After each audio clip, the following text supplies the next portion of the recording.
will always overcome skill, except in the cases of where one man's skill is so far superior that his will is never really tested. Mm. That's so true. You have to take a moment and digest that. Teddy, will always overcome skill, except in the circumstances when one man's skill is so far superior that his will is not tested. And it's so true. The example, Teddy, give me an example. All right. Michael Jordan playing basketball with a 15-year-old kid. The 15-year-old kid has a great will. Great will. Or the 18-year-old kid, great will. But the skill level is too far superior to ever test Michael Jordan's will. Born in 92 on the block with the Sharks. Come from a different cloth, y'all would get ripped apart. You want it diamond, then you gotta get it in the dark. We dropping nuggets like Carmelo went to Rucker Park. Now we eating from state to state, we scrape the plate. I put my eggs in a basket, took a leap of faith. I took a chance, now we grow and see the impact. Decoding Success with special guests, now let's bring Matt. Teddy, you are a living legend. Thank you so much for this opportunity to host you, to amplify your message, to spread the good word. So thank you so much for joining us. Thank you. I appreciate the words. I don't know about legend, but I appreciate that, especially the living part, that I'm still living. I appreciate that part to the compliment. That's the most important part, that I am here. That is most definitely a very important thing. I'm really curious if you don't view yourself as a legend with all that you've been able to accomplish thus far. Talk to me about that. No, people are good enough to say it, and I hear it a lot, and it never gets old. And, you know, I always appreciate the hell out of it.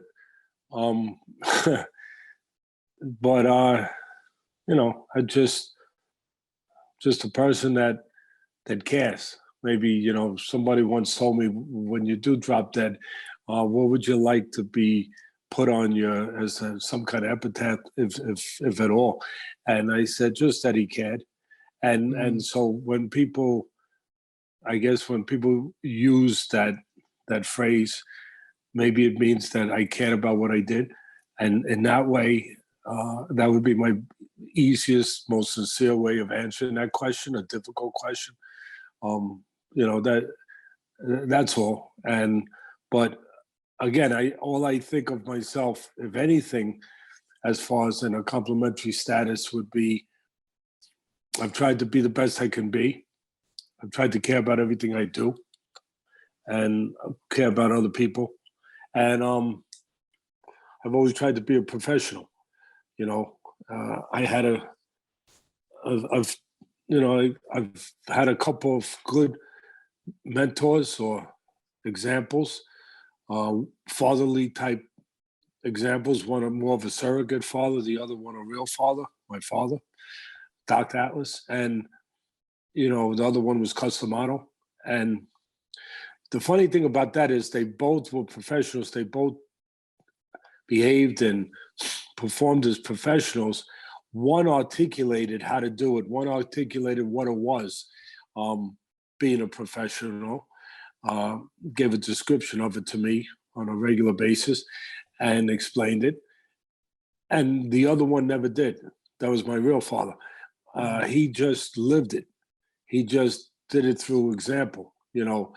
And it's a funny thing. That's the best teacher of all, I guess, is just living around somebody who gives you that example, who lives that way. And Cus used to say certain things, there's this thing called osmosis, we laugh, but where you absorb something. And I think there's some truth to that, because you absorb life lessons, you absorb examples. And if I absorb some good ones from my father towards being a professional that led to some of the compliments I get now later in my life, that's what I appreciate, and that's what I would attribute it to. Because Cus's definition of a professional, what you were striving for, was a person who did what had to be done every moment, every day, every second, no matter how he felt, no matter what was going on in his personal life, his private life, even his professional life, obviously. No matter any of those things that may have been going on, like even now with these ear pods popping out of my head, you still do what you're supposed to do, and you never are poorly compromised, influenced, or compromised by the peripheral things, the things that might be going on for yourself or around you. That's a professional. You get the job done no matter what. No matter what. Basically, there could be fire going on around you and you're still getting the job done. God forbid, personal things could have went wrong with sickness, with illness. You get the job done. Nothing. Basically, what he was saying was anything short of that, you're making an excuse, and that's pretty strong. That's powerful. That's heavy. And like when you really contemplate it, it's heavy because you're saying, well, there's certain things in life I don't think should be necessarily identified as excuses. But that's kind of how it was put forward to me. And you know what? I watched the man live it that way. I watched the man and my father who later in life, when his heart was skipping a beat, he put something under his tongue. I didn't know what it was, but I was a little kid. It was a little white thing. It was a nitroglycerin pill. I didn't understand what that was, but it was so he could keep doing it, so he could see his patients, so he could do his job, so he could live up to his commitment, so he could be a professional. He got surgery in the 70s. What did he do? He snuck away basically to Philadelphia to get the surgery. But really, I shouldn't say snuck away, but it almost seemed that way. But he went away while my mother was on vacation, so she wouldn't worry. She wouldn't even know about it. And so that's selflessness, right? And he gets it done.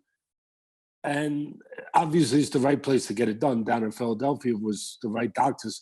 He gets the surgery done. He comes back, and the next day he's in his office taking care of patients. Wow. The only difference was he had to lay down basically on a couch to see them because he couldn't stand upright because the pain was so severe. I mean, now, is that extreme? Is that crazy? Is that, call it what you want to call it, but it's being a professional. And so I lived in that atmosphere, in that environment, both with Customato talking about it and demanding it every day for 8 years when I lived up there with him in Catskill, and my father just living it and showing it. Matter of fact, I was up in Catskill training fighters. It was funny. And I called my father to say hello, and there was no answer. And I was, I found out through an uncle that he had gotten a surgery and he was keeping it a secret.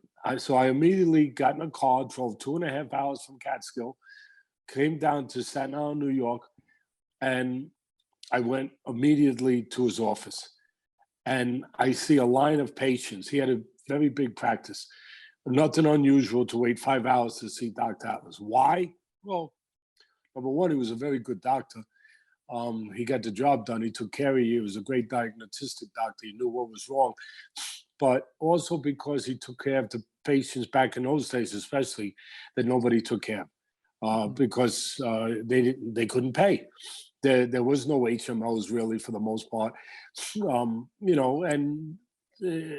a lot of them you had to go through the paperwork of whatever it was back then. There was one insurance for people that obviously were poorer, that didn't have the resources, didn't have I think it was Medicare maybe, or I don't know which one it was. I always get confused, Medicaid and Medicare. But a lot of doctors just didn't want to take those patients and go through that. So my father wound up with all the patients, and the ones that obviously, like I said, that fell through the cracks of life, that didn't have the means to really, pay. And so he took care of them. So, like I said, it could be 5 hours to wait. He had so many patients. And I remember walking in the hallway, but the thing that was different was everyone was in a hallway. And I was like, what the heck's going on here? They're supposed to be sitting in a waiting room, and they're all standing in a hallway. So I get past everyone, and I look in the last room, because he had a couple of, rooms where you go from room to room to, for obviously for different things, as he might put you in that room while you're waiting, then he's taking care of somebody in another room. So I get all the way to the last room, and as I'm getting to the last room, I'm worried, because I realize that that's the room that really has never been used for examining patients. It's a room that has a couch on it, and so I'm a little concerned. Why are we going to this room? I get all the way down there, and I get my answer. He's laying on a couch, and patients are coming up to him, and they're bending down if they have to. He's propping up a little bit, and he's examining them. And I'm just like, wow, that's there he is. That's Dr. Atlas. And so, and I learned a lot about human nature too in that instant, because here with these patients, and this might be difficult for some people to absorb, but I just say things the way I feel, and hopefully people can interpret it the way that I mean it to be interpreted. But these are good people. They're sick. I get it. And he's taking care of them. But there's a level of selfishness, because they're not, and that in an excusable way. Selfishness is usually never excusable, but in an excusable way, because they're sick, their children are sick, whoever, and they need to get better. And Dr. Atlas gets them better, but they're not recognizing that the man is sick. And I was thinking, wow, later on it hit me. I was like, wow, the human condition is really something else, isn't it? Isn't it? Because they didn't want to see he was sick. They just, all they knew is what they needed. They needed Dr. Atlas. Didn't matter that he was laying on a couch as white as a sheet. Yeah, nobody even said, maybe there was some, I shouldn't say that, because that's not fair. But from what I saw, nobody even said, Doc, how you feeling? You okay? Because they needed what they needed. And again, I hope I explained it right. And I'm not knocking people. I'm just saying the human condition. It's amazing, because we sometimes we just seek what we need, and they were seeking what they needed, and nothing else really was. They were oblivious to everything else. And at the end of the day, I went and I locked the door. See, my father had an office hours, but they didn't mean nothing, because he didn't stop till the last patient came in the door. So his office hours could say from 1 o'clock to 5. It didn't matter. People were walking in at 6, 5:30, 5:20. He wasn't going to say you can't come in. He was taking care. Half the patients he didn't charge. He was giving them free medicine. So I was like, I got to lock the door. So I went and I locked the door, and otherwise, we would have been there longer. Yeah. And I remember the nurse telling me, your dad doesn't lock the door. I said, I'm a junior. I'm Teddy Atlas Jr. And I'm like, well, this Teddy Atlas locks the door. Yeah, he locks the door. And it was funny though. Anyway, that's just. I'm sorry that I gave you a long. No, don't be sorry, Teddy. Answer to a question that you started the show with, but for me, that was my journey. I'm proud of it, because I think that, again, getting back to why people are so complimentary to me, if there's any reason and true merit to it, it's established through that, what I just explained, through that upbringing. Well, that's a beautiful thing. And I'm going to refer to you here as John Stockton and myself as the mailman, because this is a perfect segue. I wanted to get deep on this episode. One thing, just doing my research, from knowing your work, from knowing your personal story, from an outsider's perspective, at least, I know how much your father has meant to you. It was very evident. I believe you were on my buddy Patrick Bet-David's show, and visibly I saw you wearing your emotion, which I found to be very beautiful. You were wearing the emotion as you were speaking about your father. And, you know, just for the people that are listening, obviously you alluded to the fact that Dr. Atlas would treat people and, you know, kind of put it on the arm, right? Like he, you know, some people he wouldn't charge, some people didn't have the coverage or the care. But even beyond that, he put a lot of people before himself, right? He built numerous hospitals on Staten Island. I believe, you know, you had mentioned things of that nature. I'm curious to learn, what did you ultimately take away from your father, right? Like what was the ultimate thing? You talk about being a professional, but there are a lot of other factors that went into the story that you just talked about. Like if there was one thing that you took away from your father, what really was that? We could go further. We can go further. What does that mean?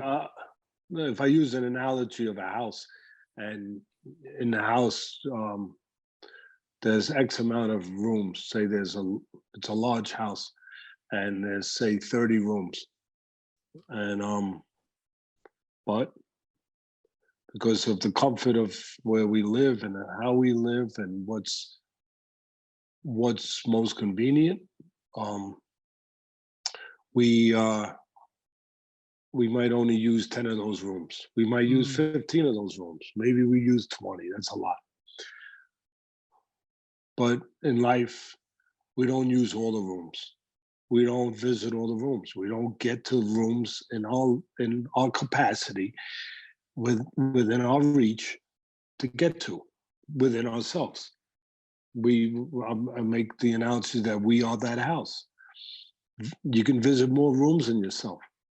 You're only visiting X amount of rooms in your house, and there's more rooms to visit. There's always more rooms to visit. And it gets to a point where there's those rooms that are full of dust and that never get visited. You know, and my father visited those rooms. My father always found a way to go further.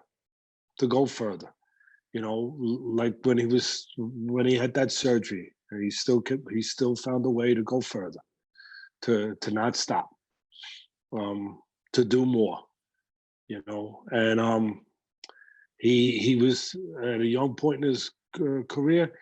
He cared about.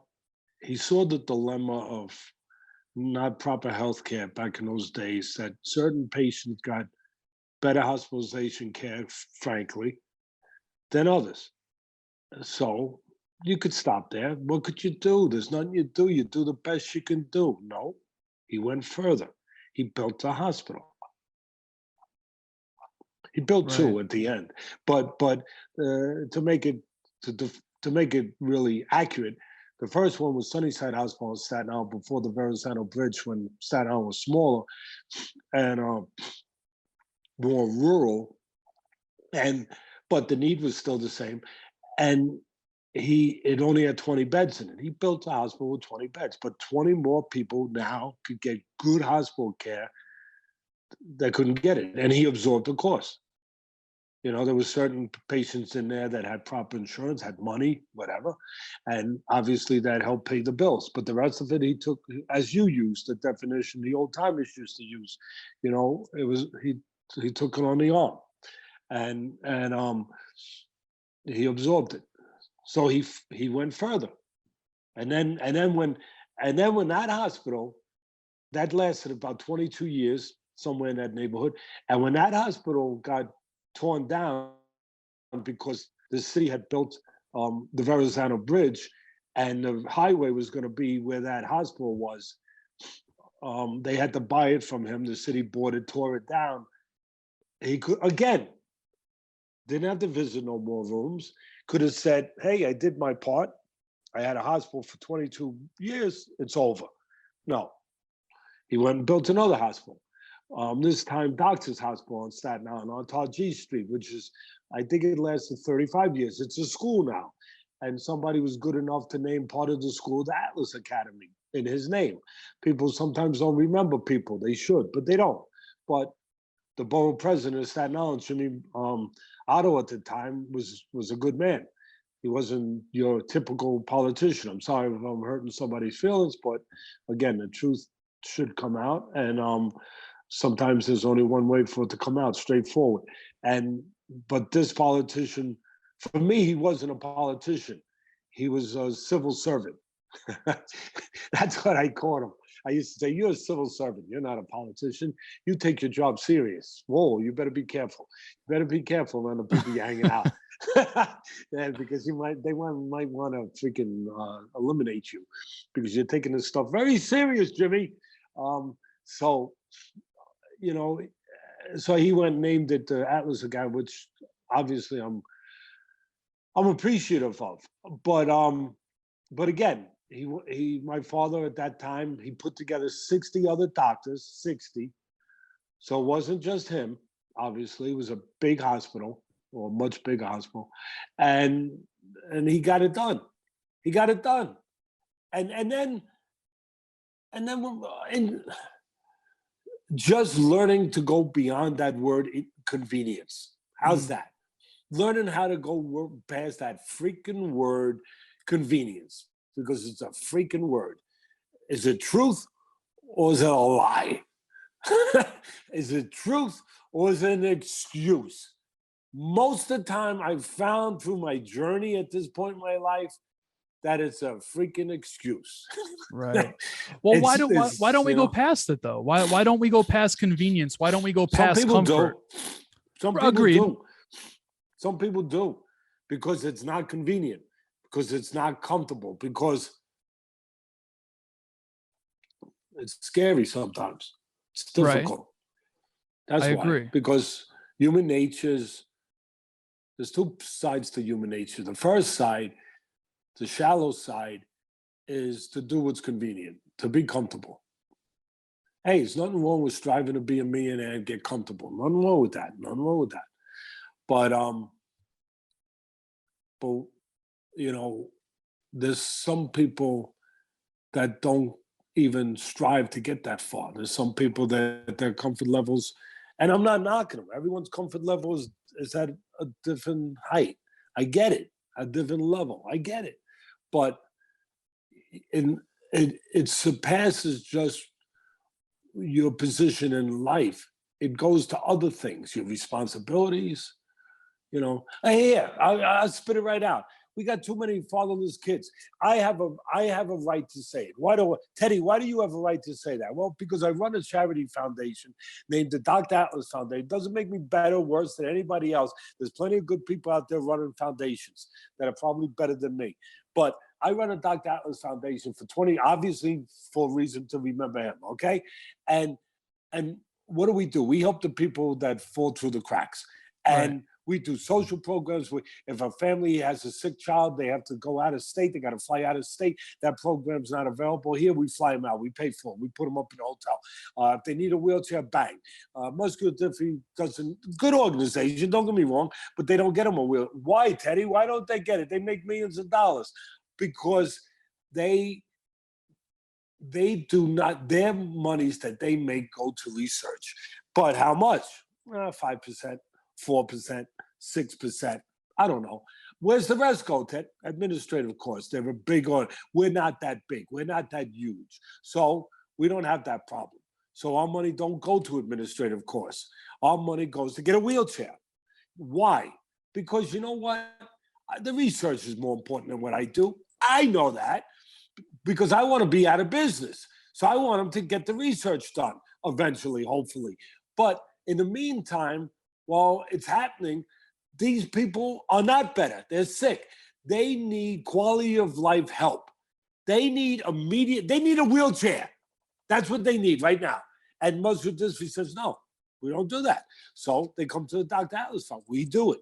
We need a wheelchair ramp. Guess what? Not covered by insurance. Not medical. Not covered.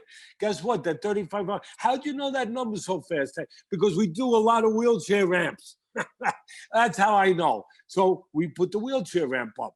Whatever it is, insurance. A poor kid gets surgery. Maybe the surgery to save his life, God willing, for cancer. Maybe the surgery costs $300,000, wow, and the insurance pays it. But then there's a charge of $1,500 a month for the medicine he has to take to continue to be well. That's not covered. Really? Yeah, really. We pay for it. So we do these things, and then we go into the social programs. This is where I think I have a right to say what I said to begin this conversation, where we go into these at-risk schools. They're called Title I schools in New York City. So basically what that means, if you're going to get really to it, it means families making less than $35,000 a year. Okay? Right. Real poverty. Poverty brings real problems. I understand. I get it. So with that, one of the problems is no fathers. That's one of the problems. I say it again. Some people, oh, Teddy, no, I don't have to be careful. No fathers. Listen, I simplify things. I know it's not that simple all the time, but sometimes it is a little more simple than we make it. Part of our big problem in this country, and guess what? Wake up, people. We have big problems in this country. Big problems. Part of the problems is the family unit. No fathers. That's part of the problem. No fathers. Oh, Teddy, poverty, no fathers. Okay? Whatever. Cut it any way you want to cut it. That's a big part of it. Big part. And why? Can I say something?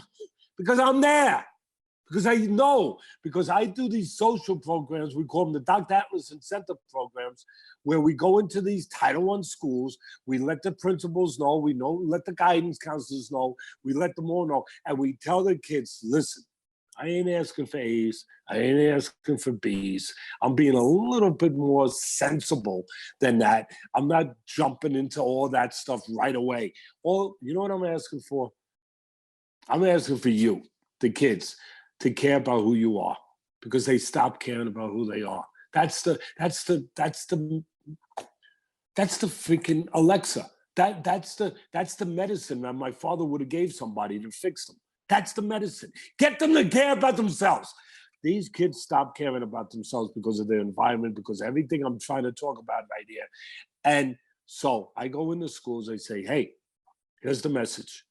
Start caring about who you are, how you live every day, how you conduct yourself, how you behave every day, how you represent yourself every day. I know you got problems. I get it. I'm not disputing that.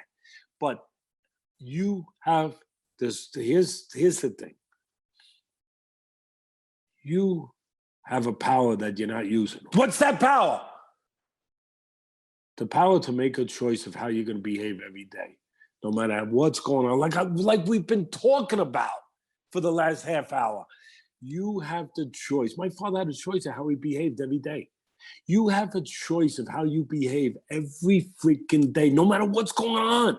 It's your choice. It ain't the situation's choice. It ain't the kid across you who's telling you to get a gun and go do this or shoot up or whatever. It ain't his choice. It's your choice until it's not your choice, until you give it up. So that's my lesson. Use that power. Use that choice, please, and make a decision to behave better, to conduct yourself better, to be better, to care about who you are every time you get out of your house every day. And if you do that, this is what I'm doing. I'm going to drop off 200 tickets to a Knicks game, a Yankees game, a Nets game, a Knicks game, depending on the season, obviously. I'm going to supply the buses, and your guidance counselors, your teachers, they're going to have the ability now to put you on a list over the next marking period, whatever it is, 6 weeks, 7 weeks, whatever. And if you make that list, you're going to that game. Mm-hmm. Just give them a reason. And what does it come down to? I'm giving them the thing that a father would normally have given them. That's it. That's why I can talk about this. Because I'm there and I see and I understand the reality of it.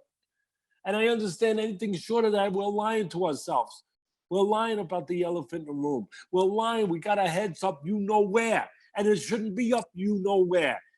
It shouldn't be because it's too important. It's too important. That's As the great Jack Newfield used to say, who I miss every day, he was a great writer and he was a great worker for the underdog. He was a great writer, but more importantly, he wrote for the underdog. And I was very close to him. He's gone. And he used to say, that's my story and I'm sticking to it. I love that. I love that. That was Jack Newfield. It makes me curious because I know that there were moments in your upbringing where you, and for lack of better words here, you can correct me if I'm wrong, you were desiring a sort of recognition or an attention from your father that you might not have been getting because he was just taking care of everyone. He was really out there taking care of everyone, and that led you to do things that would put you in front of him to an extent, right? Like maybe it was a tough love, whether that be the 400 stitches from the blade, or whether that be from the crowbar, or whatever the case may be. I'm curious. I mean, what am I looking to ask here? It really comes down to that absence in a sense. And I know that's what you were just alluding to. How does it all connect, right? Because maybe it's life that connects it. You were able to find Cuss to an extent who was able to provide you a different sense of fatherhood, obviously not from a biological perspective. How does that all connect for you? Well, I think what you just talked about, it starts with this. You don't have to be poor to be poor. Okay. Yeah. You don't have to be missing material things, whatever, money, whatever, material things, okay? To be without nothing.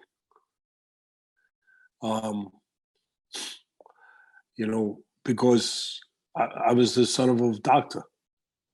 I'm not supposed to have no problems. I have what I need, what I want, more than I need. Let's be honest, right? Here's the funny thing. I lived up on a hill called Grimes Hill. Good area. Nice houses. Down the hill was a place called Stapleton. Projects. Tough area. No houses. Well, few less houses. Different houses, right? I wound up going down the hill when everybody seemed to want to go up the hill. I went down the hill to find something, I don't know what you, instinctively, innately, whatever, desperately, whatever, but that I felt that I was searching for.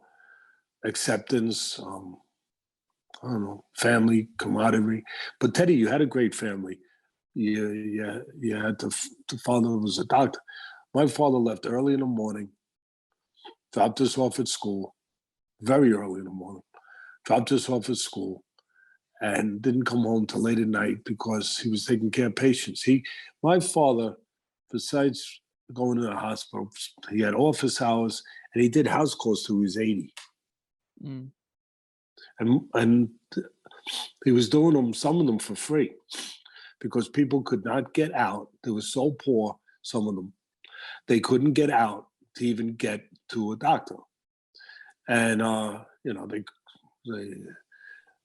they were sick. They were, public transportation wasn't available. They weren't taking a cab, that's for sure. And so he did house calls till he's 80 years old. And he was never around. And then it hit me. I never had a hero. I didn't even know what the definition of hero. I didn't even know what the word meant. I love Mickey Mantle. I love Willie Mays. I love Muhammad Ali. I really admired Joe Frazier as I was getting older and all that. But but I can't tell you any of those guys were my hero. Almost with Muhammad Ali, almost, but I couldn't really say that. I didn't, but my father was, but I didn't know that either. All I knew was that's the guy. That's all these guys in one. That's him. That's the guy. And I want to be that guy. I want to be around that guy. And that guy wasn't around. And I saw him around for everybody, taking care of everyone. It made me feel good. And then it's weird because I guess it's explainable, but as I got older, it didn't feel as good. Selfishness, right? Whatever. But but as I got older, all of a sudden what was so great and made me feel so good, all of a sudden I was mad. And he wasn't around. So in my infinite wisdom, which I make a joke about because obviously I was an idiot, I figure who gets Dr. Atlas's attention all the time? The broken, the fractured, the injured, the sick, the messed up. Yeah, He even helped all the drug addicts in the neighborhoods that used to come to him. That normally, especially back then, nobody helped the drug addicts. Believe me. And he helped them. He had his own way of helping people because he understood they needed help. And there was different ways to help somebody.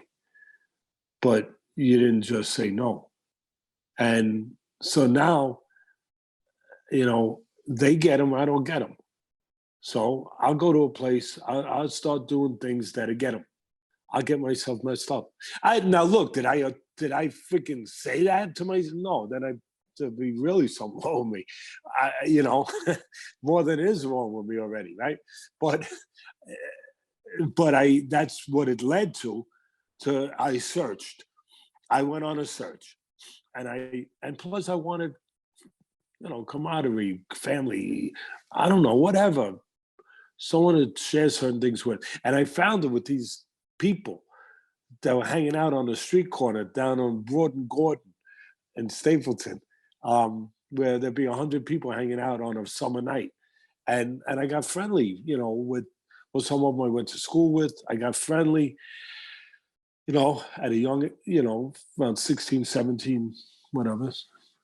So, 17. And a little earlier maybe. And I'm with them now. And I felt like I'm in the right place. And they were good people. But they had a different life, and there were different dangers and challenges for them there, but I had somebody. I had something to kind of fill that space, and I didn't understand it the way I do now, but I was living it. And it was drawing me, was pulling me, and was making sense to me in the way that it was. And be careful you don't get what you look for or you ask for, right? Well, that old saying. That's why I got this, right? But eventually, I got to the right place. Like Coach D'Amato used to say, Teddy, don't matter how long it takes to get a champion, to be a champion, as long as you get there. As long as you get there. Archie Moore took him to his 30s to get there. One of the greatest light heavyweights of all time, 300 fights, 140 knockouts, whatever. The old mongoose. You got to be pretty good if your nickname's the old mongoose. One of the greatest of all time, but he didn't get his title shot till he was 35, whatever it was, somewhere in that area. And he fought till he was 46, 47, 48, 45, whatever. But yeah, as long as you get there. And thank God I got there. And that was my journey. Everyone's got a different journey. Absolutely. You don't know what it is. Everyone's got a different journey. And for me, that was always my journey. I didn't know it, but that was going to be, it's a funny thing. I mean, it's not funny, but it tells you something. My father was the real deal. My father he didn't show emotion when there was no room for emotion. He was around death too much to show emotion. He was.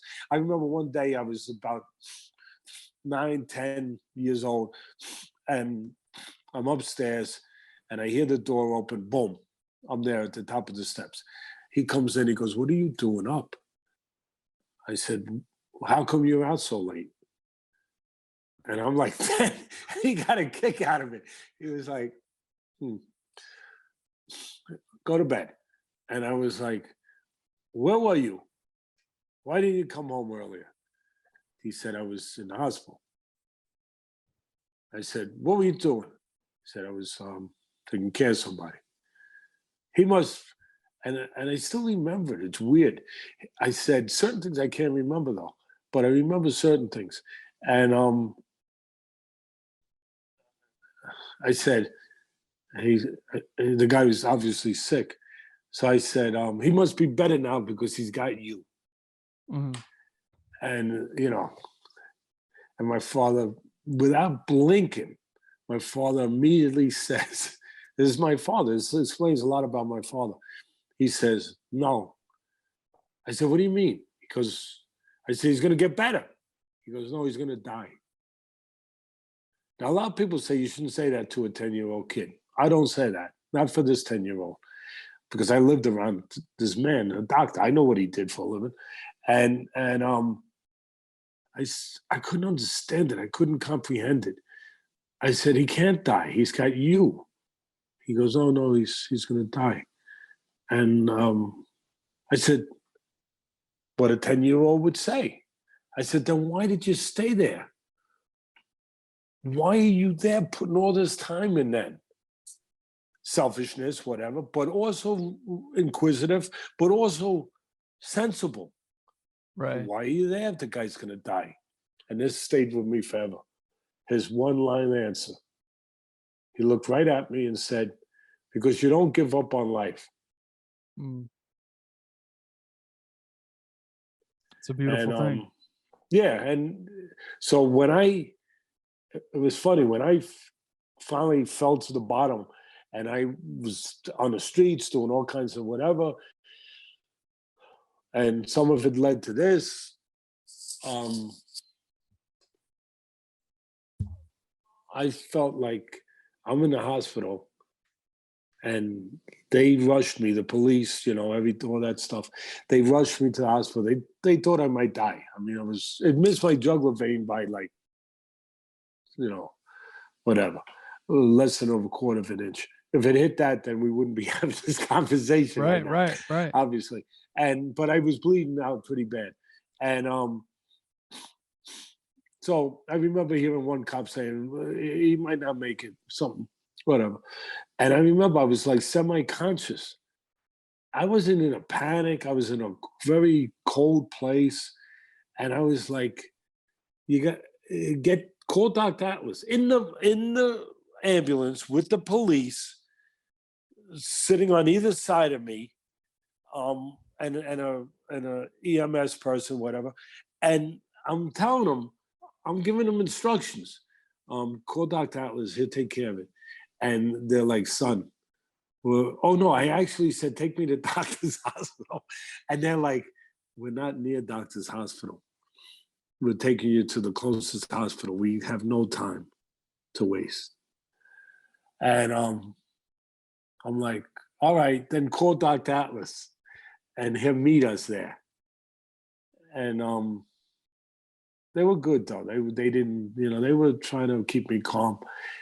I look back at it, they were human. And they were the right people to have that job, I guess. Not everybody is. And so I get to the hospital and they're rushing me in, banging, going up the steps, rushing me in. And there's a whole bunch of doctors. And it was like, I'm just seeing people. And I'm saying, I'm insulting one of them. I don't know it. I didn't mean to. But I'm like, get Dr. Atlas. He's the best. And they had brought a surgeon in. They had made a call when they got the call to bring in a plastic surgeon, an Oriental doctor. I think I still remember his name. I'm not sure. It was like something like Dr. Chin or Dr. Lin. But anyway, I found out afterwards. But and he's there, I guess he was one of them.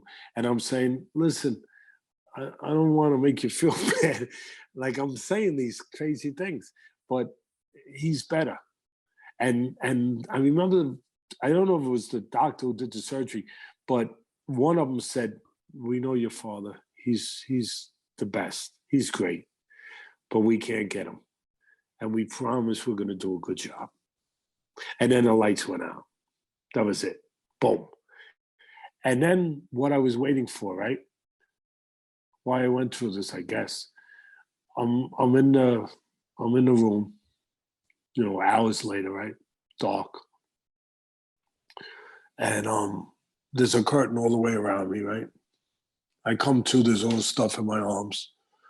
And, I'm groggy, obviously. I'm laying there. I guess I'm just starting to, I don't know if I came to yet. But all of a sudden, I must have been semi-conscious, I guess, because all of a sudden a hand moves inside the curtain and I'm like aware of it. And the weird thing was I was waiting for it. And the hand moves the curtain, comes in, and then the body comes in. And like I'm just sitting there and I'm happy. And all of a sudden I feel this big hand. I never realized how big my father's hands were. When he was dying, he was in the hospital, doctor's hospital, the hospital that he built, and I was with him every day till he died. When he was dying, Jack Newfield, the great Jack Newfield, came to do a story on him. And he put in one of the front pages of the New York Post that a legend has passed, a medical saint, he called him.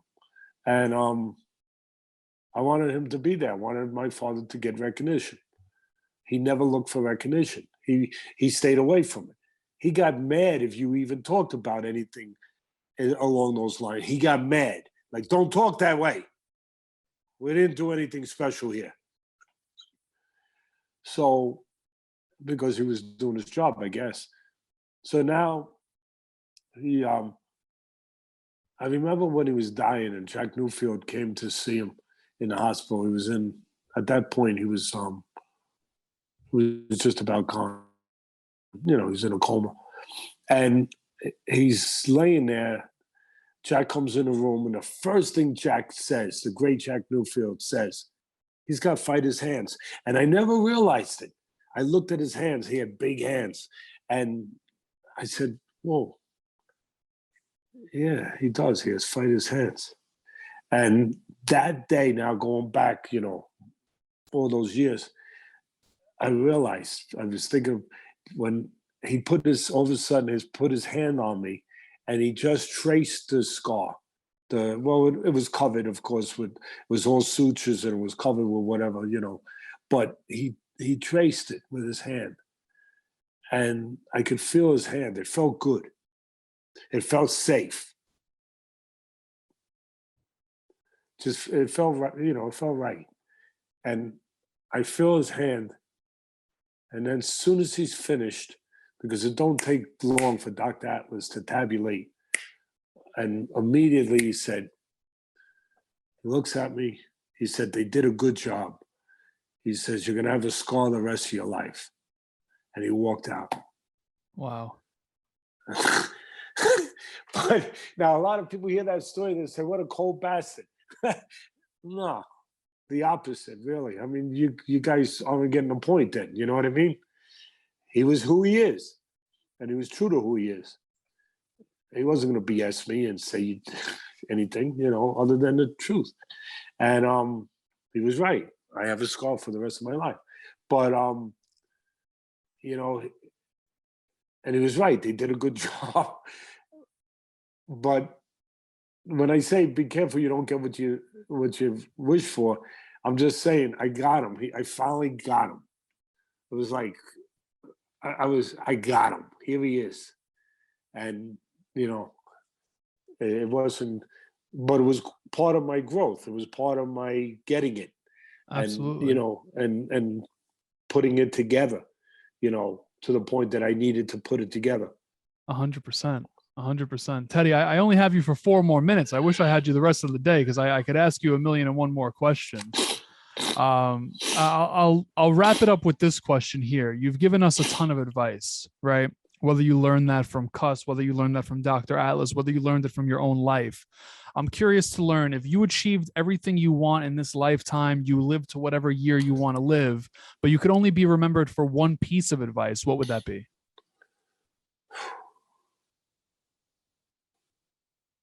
You ask good questions, but you ask tough one. Because there's a lot of pieces out there, my friend. There's a lot of people out there in my life. I won't take 4 minutes, but give me a moment. I know my clock. I know the clock is ticking. I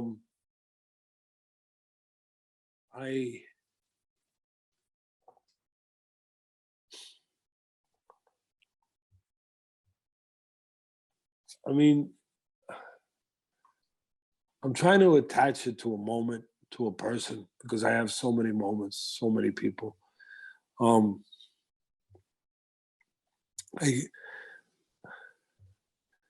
mean, I remember one, and this is a simple one, because it's attached to me, and it's on a little bit on the selfish side, because obviously it helped me in my life, but it was genuine, it was sincere, and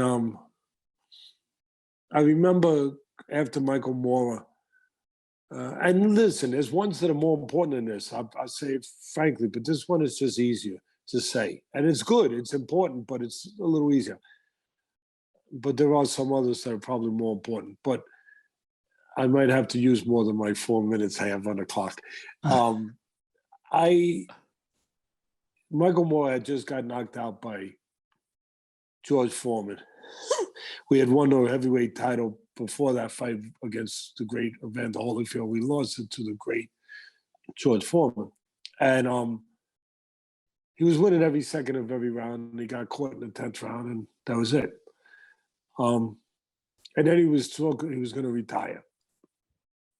He was only 25, 26 years old, whatever it was. And his managers, everybody said, you have to talk to him. And my feeling was, I'm going to let him do what he wants to do. I'm not going to ever force somebody to, that would be wrong, right? And it wouldn't work, but it'd be wrong to force somebody to fight. Why? So I can make more money, so he can make more, whatever. They're justifiable reasons, but he's got to want to do it. And so I decided on my own, because it's always got to be on your own. It's always got to come to you. So I decided, he was living in Boca Raton, Florida at the time. He had just bought a house. I decided to fly down on my own and talk to him, spend the night, whatever. And so I did. And right away, he put up his defense, but I recognized it. Don't try to talk to me about fighting again. I'm not here to talk about that. What are you here for then? Because he wanted me to talk about that, but I played this psychology game on him. I'm here, and I saw he had put weight on already. So I said, I'm here to eat pizza.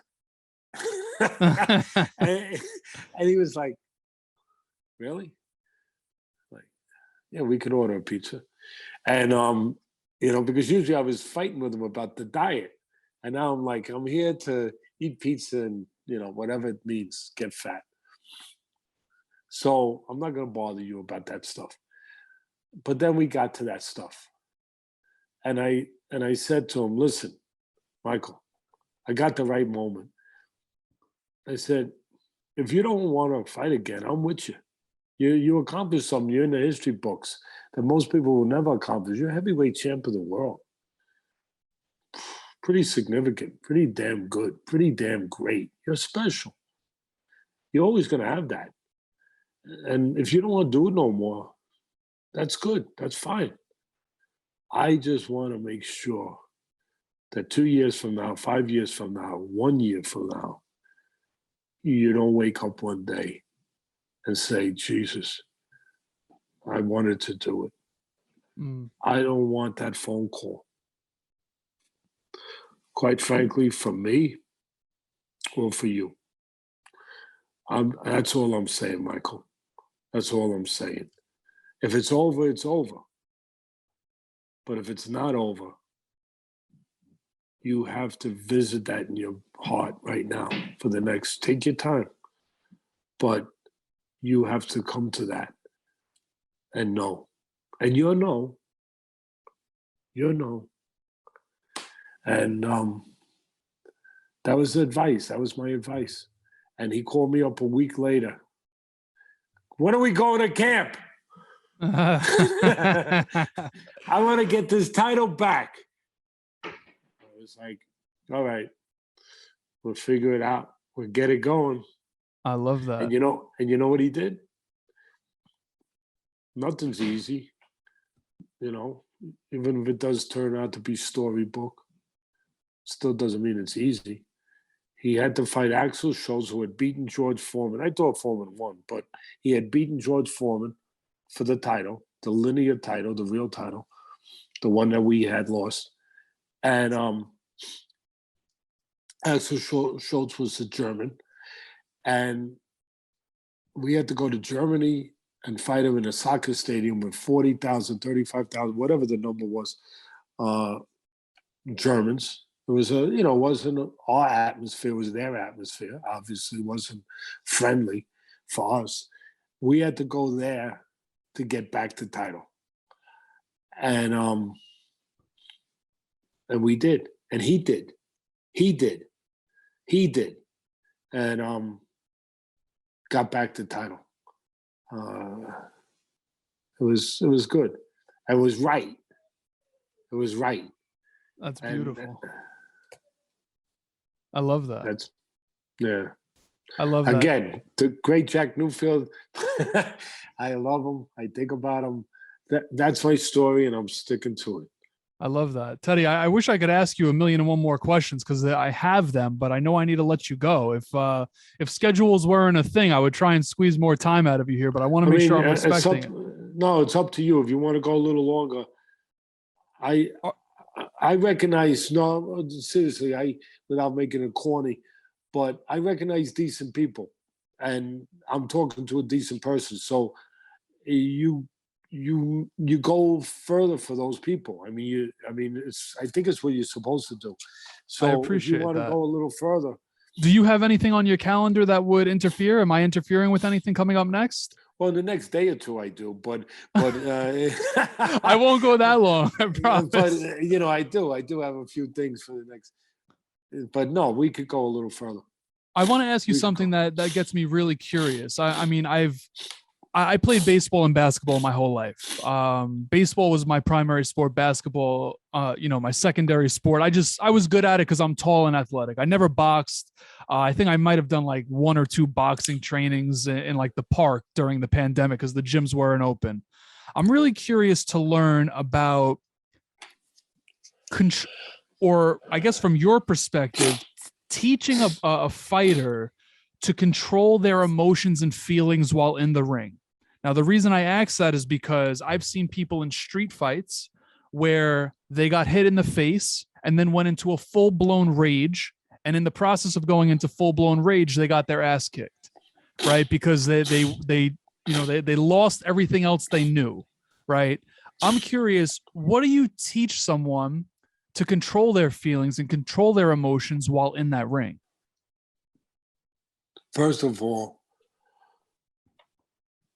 it's a good question, actually. It's the right question. It's important for life, not just for fights, for any aspect of life to be successful, that you have to control your emotions, no matter what it is. If you're a doctor, for example, right? And then you go and you open up a child who's been hit by a car and you find something that you wish you didn't find, that there's bleeding in areas that you didn't think there was bleeding. And what do you do now? Knowing that you also have a child the same age at home who's your child. And there's emotions, right? So now it's not just the medical part and the part about the stuff you learned in medical school. Now it's about just what you touched on. Great thing you touched on. It's about, we're all in a fight. It doesn't have to be with gloves on. We're in a fight. What do you do the moment of the fight? That's for me, that's life. Everything is a fight. And, what are you fighting for? That's the only difference. And in the moment of your fight, how do you handle yourself? And here's a doctor, he opens up this kid, and there's bleeding all right there. Do you stay composed and remember your medical lessons, so to speak, your anatomy, everything else, and, figure it out? Or do you just fall apart? Really? Same thing with the fight, as you're explaining. But it doesn't have to be per se in the ring. It could be whatever the fight is. Whatever it is. You're in a classroom, you're a teacher. And all of a sudden, you wish the kids were respectful and you wish the kids were, going along with the agenda. But all of a sudden, you got a problem. You got chaos. What do? Do you remain a teacher and figure it out as a teacher should figure it out? Or do you fall apart? What do you do? It's not easy. And that's the most important secret to success in the world is how do you compose your emotions when that moment comes? Here's the answer for me, because that's the most important thing that I am charged with, so to speak. That is my responsibility to improve, to make a fighter a top fighter, to get that part done. Yeah, to teach the X's and O's and, the proper fundamentals, all that, of course. But that's really what it comes. That's the essence of it. That's the heart of it. And the first part of it is, where have they been? Where have you been? Where have they been in life? What has been their degree of discipline in life? What has been their degree of challenge in life, their degree of controversy in life, their degree of confrontation in life? What have they dealt with up to that point? Things that you might think are minuscule, things that you might think that don't show up on a radar screen, that don't compute it computes, baby. It does. It computes. I remember one kid, he was so calm for his lack of experience or his amount of experience. I was like, tell me about your life. And he was like, he couldn't believe it. He was like, most people ask me about, the fights and this and about the tournaments, and you're asking me about my life. Yeah, tell me about your life. I'm just curious. Well, when I was 8 years old, whatever, I'm not necessarily being exactly accurate, but when I'm 8 years old, 9 years old, 10, whatever, my father left us, or he died, or this, and my mother was sick, and I had to basically become the father. I had to take care of my sister, my little brother, my other little brother, I got it. I got the answer. You've already been in this atmosphere. You've already been developing, you didn't know it. Being able to think in unthinkable times, being calm in an uncalm environment. You've already been here. You're gonna be okay. No wonder you're the right student for this, and you're showing this kind of, capacity to improve so fast. And I got my answer. And that's the answer to you, is that practice, put yourself in as many positions as you can where normally you look to jettison out of them. They're the right one. Don't jettison out of them. They're the ones you're going to learn. They're the ones that are going to form you. They're the ones you're going to need. They're the ones you're going to need to form this kind of ability to be responsible, to be in control, to be dependable. Those are such important assets. That's what you're touching about. Those are important assets. And we as people recognize it. We recognize the fluorescent talents so fast. Speed, power, flash, sizzle, whoa, they're important. But the most important ones are the quiet ones. Dependability, consistency, loyalty. Be loyal. Teddy, how's that going to help me be a better fighter? Takes strength to be loyal, brother. Takes strength to be loyal. Takes courage to be loyal. Takes discipline to be loyal. Oh, I get it. I get it. I get it. The greatest compliment I've gotten from fighters, I won't name their names, but a bunch of them have come back to me years later. Not all, whatever. Not all the greatest terms in the world that we left with, whatever. But every one of them, this is the thing that I felt good about. Every one of them, I'm thinking right now, I remember saying one thing to me when they saw me years later, whatever. You made me a better man. You made me a better person. I don't know if I really did, but I was trying to. I was trying to, because I know I'm helping my own cause. Right. Because I know by doing that, I'm making a better fighter, a stronger fighter, a more reliable fighter.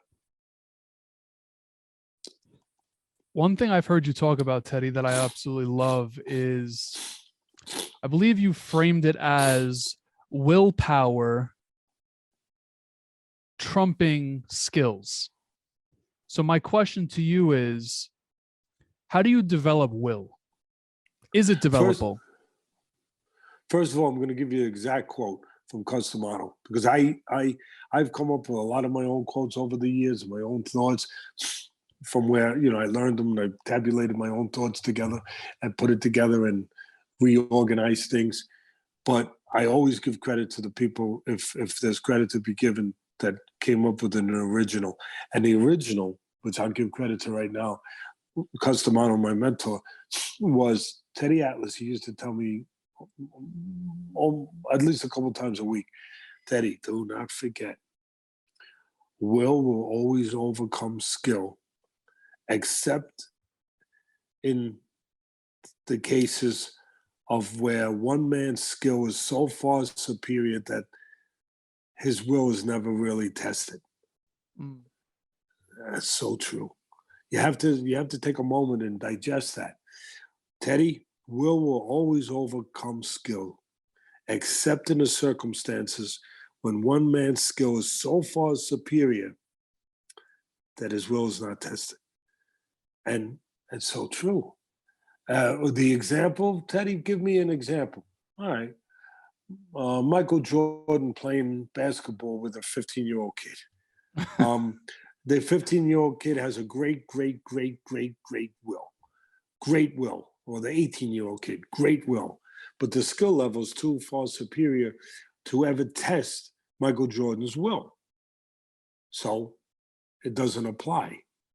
But then he said, when you get into comparable circumstances, which is everyday life, you get to a certain level. You get to a certain level in the NBA, you get to a certain level in the NFL, in MLB, in boxing, doctors, lawyers, whatever. You get to a certain level, the skill levels are fairly comparable. You get to that level. Now it's a matter of whose will is stronger. Mm. In whatever form you want to put it, in a form in a courtroom, that their will, their ability to keep themselves together, to not panic, that's will. That's all forms of will. Doesn't have to be, again, it doesn't have to be when you're bleeding and you've been buzzed or you've been dropped and you're getting up and it's in all different forms and situations. So, when those talents are fairly comparable, now it does come down. It does come down to whose will is superior.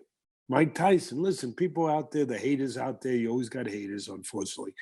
Right away, they're big fans, and they're saying, oh, Teddy, you're saying that because, sour grapes or this or that. No, I'm not. There's a certain part of me that has a love for Mike Tyson, actually, still. But, it is where it is in a certain part of me. But that doesn't keep me from understanding what I understand and feel, the truths of it. And there were situations, whether it was the Holyfield fight, whether it was the Buster Douglas fight, people will put all the things in there. I don't care about those. I care about the things that my 50 years in this business, in boxing, have taught me, where I can rely on them. I can trust. I know. I've been there. I understand. And other people before me have understood, where in those fights, Tyson's skill level was probably higher. His power, his speed was probably higher than those guys, but their will was stronger. Buster Douglas, yeah, there was a lot of nights that his will was not strong. But that night, the night months after his mother died, who he loved, his beloved mother, he felt he couldn't be hurt no more than the death of his mother. There was a reason, something catalytic happened, something crystallized at that moment in his life that made a guy that had never been strong. He was always skillful, but he had never been strong mentally, made him strong for that night. Made him strong for that just came together, that made him strong because of his mother. And he was strong that night. He had a will that night. And the man with the stronger will won that night.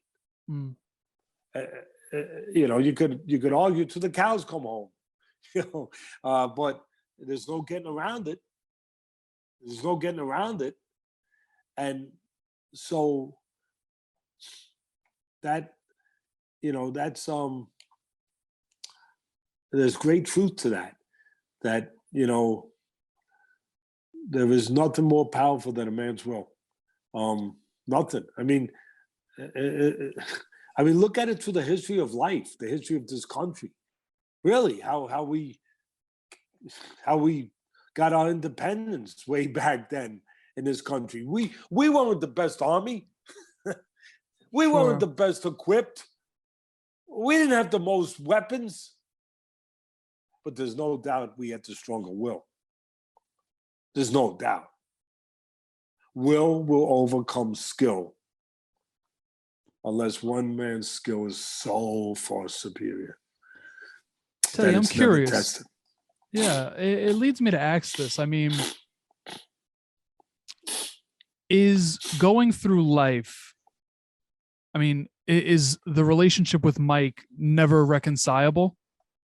No, Mike, listen, Mike, to his credit, whatever the reason was, years ago, I can't remember exactly when, but it was up in Verona, New York at the Turning Stone Casino. I was doing the Friday night fights. I was obviously the commentator for all those years for ESPN. I'm at ringside commentating, doing the color work at the fights. And Mike Tyson, maybe a year earlier, had become a promoter. It didn't last for too long, but it was Iron Mike Promotion. Somebody put the money up, used his name. So it was that show, that particular show that night was his show, Mike Tyson production. And he was there, obviously. And in the middle of me calling fights, I all of a sudden get a heads up from my producer, Teddy, don't want to throw you off, but it could have thrown me off, but I was knowing how to be a pro. He said, I don't want to throw you off or get you into anything, but Mike Tyson's on his way over there to talk to you. Like, thanks for not throwing me off. Yeah, why didn't you just tell me there's like a hand grenade next to me? That wouldn't throw me off either. So it was, I'm just joking with it, but that's kind of how it happened. And what's he coming over here for? And he was coming over to apologize for what happened many, many, many, many, many years at a different time in his life, my life, many years ago. And to his credit, he wanted to apologize, and he came over. I got up, it was on the air, everybody saw it. and it was live. And I turned around, and here he is, and he said, "I'm sorry." And he said, "Can I shake your hand?" I said, I put my hand out, and then he hugged me. So, so for what it's worth, you always, you got to be truthful about the whole thing. Sounds beautiful, but we really haven't talked since. But he's in a good place. You know what? I'm glad. I'm glad he's in a good place from everything you can see and hear about it. Like I said, it's not like we meet for dinner every week. Right. But, Sure. But we had that moment. We had that day, to his credit, not to my credit, to his credit. And we had that moment, and it was a good moment. Yeah. The reason I asked that, Teddy, is because I think the world would be a better place with more love. Obviously I wasn't there for the situation, and nor do we even need to talk about it. But I say to myself, I think the world needs more love. Teddy Atlas, Mike Tyson, two of the greats in the space and even beyond the space. Like I just look at it and I say, I wish, and I'm using you two as reference. I just wish that we could find ways to come together more and work on things together and bring about our greatness in different ways, which is exactly why I asked. But I'm glad to hear that, an apology was made, and that's a beautiful thing, right? That's a beautiful thing. Yeah, I agree. Listen, I agree with what your sentiment, what you just said. I'm going to add one word to it. We as a people, the world, could use more understanding. Understanding, great word. Yeah, I would throw that word in. Love is a greater word, but I would throw in there understanding. Take time to understand each other. Absolutely. You might walk away a better person after you do that. You just might. And the world might become a little better because of it. 100%. So, Teddy, you gave me an extra 23 minutes. I'm going to squeeze one last question out of you here. And this might be the hardest question. I'm not trying to make these questions difficult, but I'm just curious, right? Like I want to understand Teddy Atlas. I want to get under the hood, and we've done a whole lot of that thus far. So I'm going to end it with this question. What's a question that you wished more people would ask you, and how would you answer it? Well, you all find it hard questions. So whether you're trying or not, you're doing a damn good job coming up with hard questions.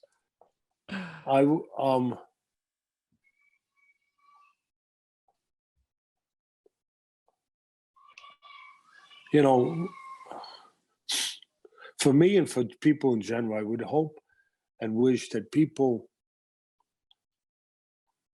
that sometimes just would be a little less prone to jump to conclusions. Okay. And in life, generally. And maybe to ask, that's your question, maybe take a minute to do two things. To ask, and while they're asking, be committed to listening. Mm. Sometimes we ask, but we don't listen. Reflex action, ask. But do we really listen? Especially if we don't get the answer we want. So I guess my question to people, what I would ask is just maybe ask me why. Instead of just all the stuff that, this, and we go, all the tumultuous stuff that can be there, the collateral stuff that can be there, that we've heard, we've been bugged up. Cuz used to use that. These guys are bugged up in their head. That's a good word, old word. You never hear that. Bugged up. They're jammed up with all this stuff. I would just ask, yeah, I get jammed up too. I would just ask, yeah, I get jammed up, I get bugged up. I would just ask, and I'd be willing to give that. I would just ask somebody to ask me why, and really be prepared to hear it and have the care to hear it, to ask it, and genuinely care enough to hear it. That's it. I love that. I love that. In fact, we actually just had Chris Voss on the show yesterday. Chris is he previously was an FBI negotiator. And that was one of the topics we talked about, the art of developing the muscle of truly learning how to listen. Not listening to respond, but literally knowing how to listen. So, Teddy, I just want to firstly say thank you again for the opportunity to host you. To end on that note, I'm going to make sure that in the show notes of this episode, people will be able to find your socials, websites, your podcast, The Fight, which I know you have a lot going on. We were talking about that before we started recording. Congratulations on all of the success there. Anything else that we should be putting in the show notes for people? Well, I mean, it's if I'm able to be that,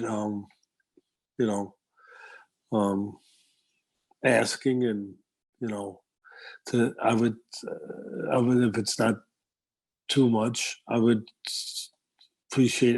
First of all, I appreciate all that, but I do have these instructional videos with dynamic striking. It's a website, and I actually have done these. Something I never thought I'd do, but I've done these instructional videos, fight videos. Cool. And on all aspects of boxing, like it breaks down. One of them is the peekaboo style, Mike Tyson, Floyd Patterson style.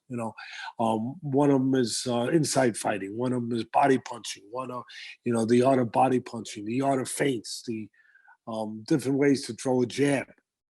So there's 15 of them. And awesome. So it's dynamicstriking.com. So if people look at that site and maybe they like that, I just did 3 more that haven't been out yet. It takes about a month to produce them, but I think they're interesting. I did all the instructional ones that I felt were responsible to do that should be covered. So I didn't want to do any more because I didn't think that it made sense. So they wanted to keep going because there's been a good response. So we did 3 mental ones where I just talked to the audience, which I think are going to be good, where one of them is about kind of what we've been talking about, how to become mentally tougher. Mm-hmm. As a person, as just a civilian, if you will, and then as a fighter. So 2 for that, 1 for each. And then they left it up to me. They said, Teddy, what else do you want to do? And I did 1 on bullying. I think is important, on anti-bullying, what to do if you're bullied, and to break down, if you will, why a bully is a bully, his weaknesses, to explain to the guy being bullied, the kid being bullied, that you're not the weak one, he is, and explain why. So I appreciate you asking. I appreciate you giving me that opportunity to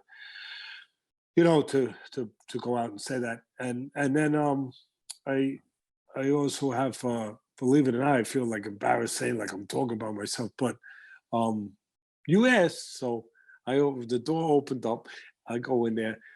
There's a clothing company, a young guy in London, and the company is called Box Raw. He's a former fighter, good person. And he was a former amateur fighter. He made this company with, obviously the connection to boxing with athletic wear, and it's Box Raw. And he came up with a line called the Teddy Atlas 36 line.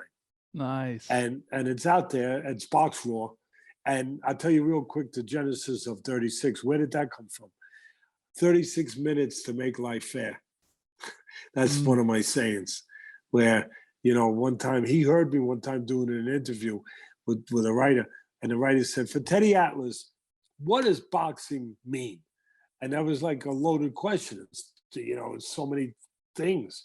And for some reason, I was in a good space at that moment. And I just said, you know what? Boxing means for me that no matter where you came from, no matter who your parents were, no matter what your nationality, your race, your creed, your religion, no matter what you've had or didn't have in life, no matter how in your mind life hasn't treated you fair, no matter all of that, on one given night, if you care enough, if you train hard enough, if your will is strong enough, you can get in the ring and you can make life fair in 36 minutes. Mm. And the guy said, I got to get Teddy to do a 36 line. And so that's where it came from. We got that. It's a good product. It's good clothes. And it's, anyway. And then the other thing is I have a book, and it's been turned into an audio book. And you already mentioned a podcast, The Fight with Teddy Atlas. It's on all the platforms, on whether it's YouTube or whether it's the Apple Tunes and whatever that stuff is, iTunes. It's on all that. And the other thing, like I said, is I had a book that we did years ago, and it was published by HarperCollins, and it's an honest book. What can I tell you?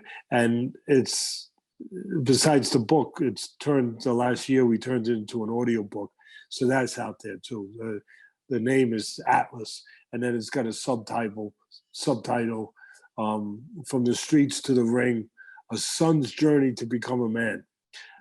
That subtitle, I wanted that subtitle on there because it was important to me.